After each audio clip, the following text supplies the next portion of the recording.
Hey, welcome to Mistwood Publishing Book Club. I am your host, S.R. Mowry, and today we'll be looking at The Veil of Stars, Chapter 10, Red Snow.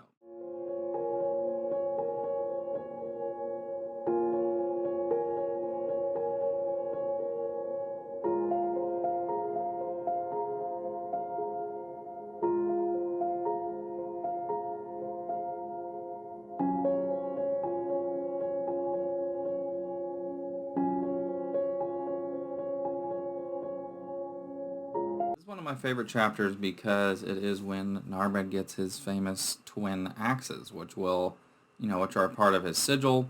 You can see it at the beginning of each chapter.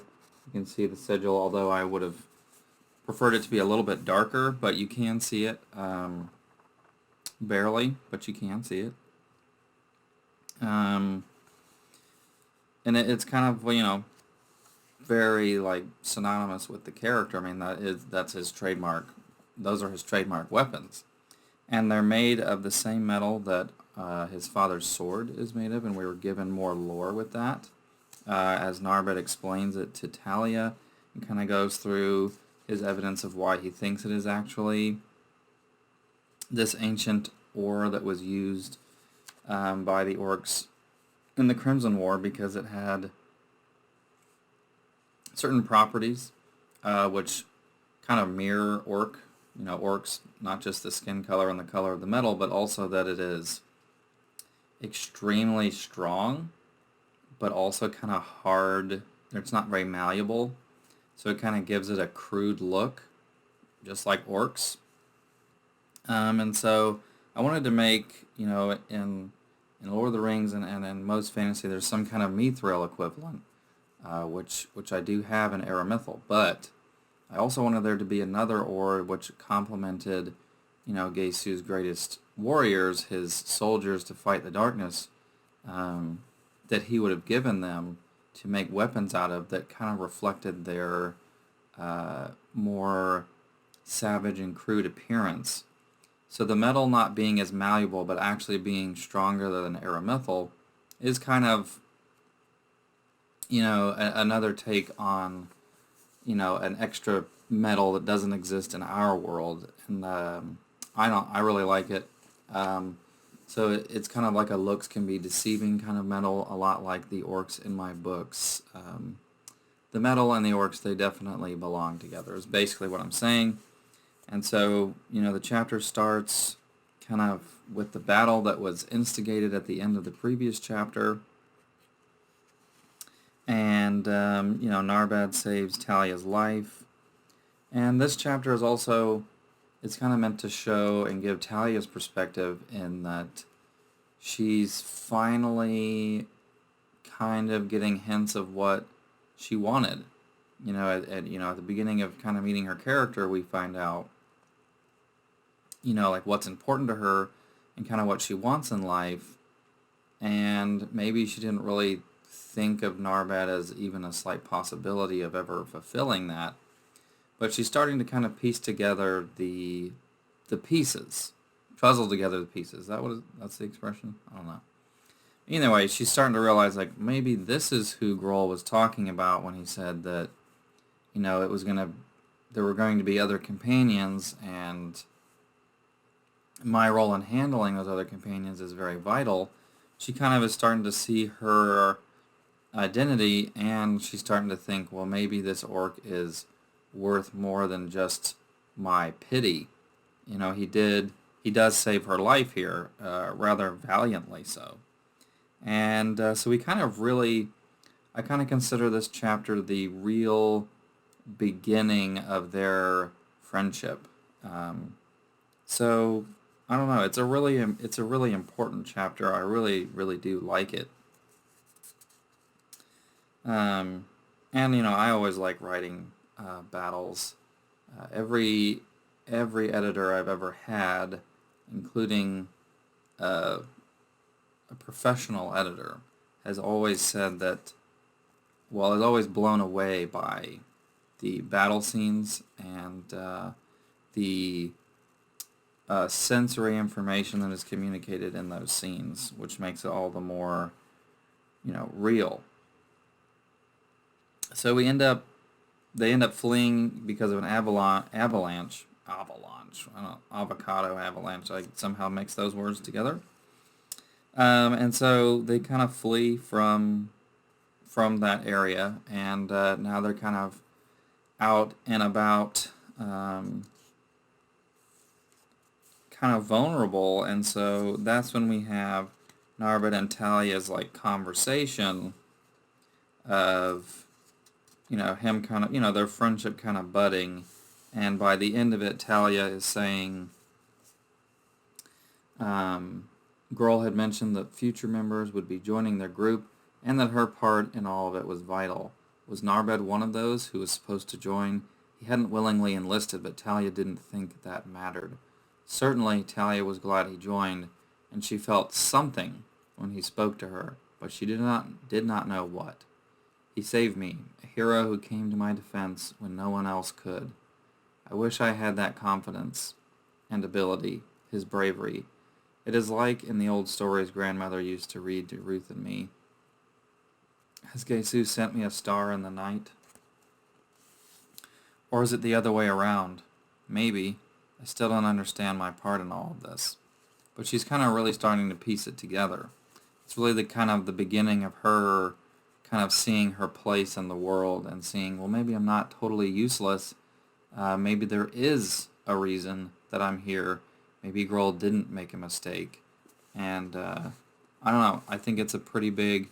It really is the beginning of a friendship that is really one of the main relationships in the next like 3 books. So it's a big deal. This chapter is a big deal.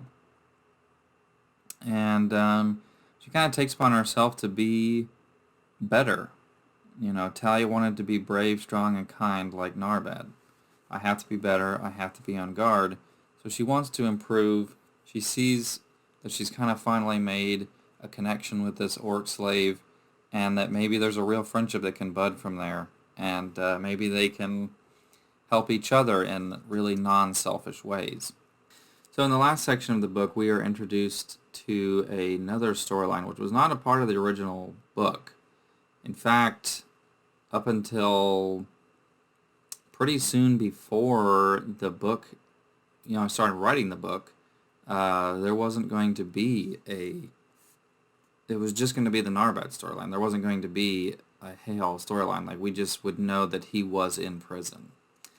So this is one of those things that was really born out of just inspiration while writing the story. So it kind of felt, after finishing part 1, I kind of felt like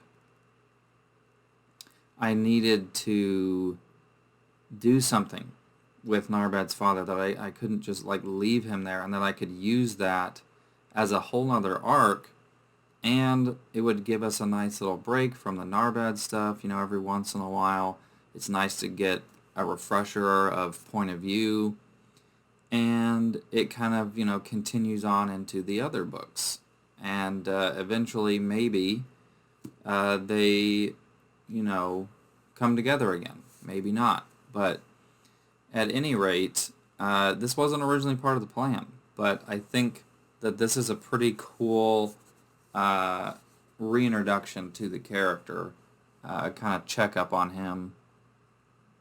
It's short, but it gets the point across, and I've been told by a few people that this is one of their favorite scenes, actually, because you kind of do realize, oh, we're not done with Narbad's father, and his reintroduction is kind of done in a very artistic way, literarily, if that's a word, speaking. So it's very interesting, and then it all came out of, so there's a character that he meets later on in his arc, who I had already written. I already knew this character was going to be in Saga 3, and a whole other story as well that I have already written that will be put into one of the later sagas. And I was wondering, like, I really like this new character. I want to write more of him. Maybe I can give the reader more time to fall in love with him. And so I was like, well, how can I fit him into... Maybe I can bring him back into Saga 2, so you meet him in Saga 2, then he goes to Saga 3, and then, you know, the other story that I've written for him. And then I was thinking about Hale, and I was thinking, you know, oh, well, what if I did that? What if this other character was interacted with Hale, right? And it's really kind of birthed just a whole, like, I mean, I can't obviously say it all because it would spoil this book, the next book, and the next book a bit, but it really has me looking for a way to incorporate that new character, who I don't want to name just yet because we haven't met him, into the previous, you know, Saga 1, 2, and 3, and then the story I wrote for him. It has evolved this book and Saga 2 so immensely, more than I ever could have possibly imagined, just because an editor said, I wish that we knew more about this character's backstory. Like, I wish that, you know, we didn't meet him in this book. I wish that there was more before it. And just because of that one comment from an editor, I came up with the idea of including this new character in this book, and so we've just been introduced to that new storyline with Hale, where you will meet that character, and I'll be honest with you, their storyline in this book is pretty short, but it is there, and they get more screen time, if you will, in the next book, and then certainly in Saga 3, which is where this new character was originally going to be introduced. And interestingly enough, kind of a very similar situation is how the Emerald Knights little illustrated novella idea came about. Is Yoren Burnside in Emerald Knights, which is available on the Mistwood website if you wanted a really short story to kind of, if you wanted more. He is also introduced in Saga 3, but I was like, man, I really like this character, but I can't fit another arc in these, so I'm gonna do this illustrated novella, and that's kind of how that idea came about. But so those books are introducing another character that was originally just going to be introduced in Saga 3. So anyway, interesting stuff. Next week we will be looking at Chapter 11, which is called Winds of Winter, and I also really do enjoy this chapter. It kind of really puts you, like, I think I do a really good job of describing the feeling of winter and being cold. And I don't know, today is a high of like 30 degrees where I am, so it seems kind of appropriate that we are getting to this part at this point. But yeah, that is all for this week. There will not be a video next week. I hope that you all have a wonderful Thanksgiving, spend it with your family, and I will see you probably at the end of November, or I don't remember the exact layout of the month, maybe even the beginning of December. Anyway, we're skipping 1 week, and then I will see you the week after. Have a lovely Thanksgiving.